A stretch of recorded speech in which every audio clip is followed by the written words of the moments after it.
این حرکت جنگ روانی دشمن در عرصه نظامی وقتی وارد میشه نتیجهش ترس، عقب نشینی است که قرآن کریم این عقب نشینی رو در واقع موجب غضب الهی بیان کرده و تبیین کرده. و من یولهم یومئذ دبره الا متحرفا لقتال او متحیزا الی فئه فقد باء بغضب من الله.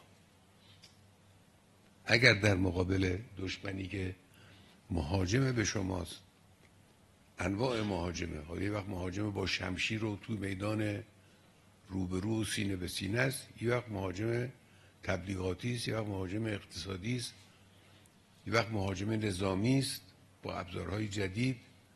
اگر چنانچه در مقابل این عقب نشینی غیر تاکتیکی کردید، گاهی اوقات عقب نشینی تاکتیکیه،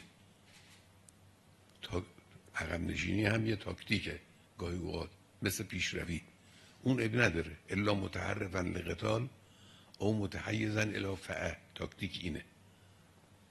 اگر غیر از این موارد عقب نشینی کردید فقط با بغضب من الله.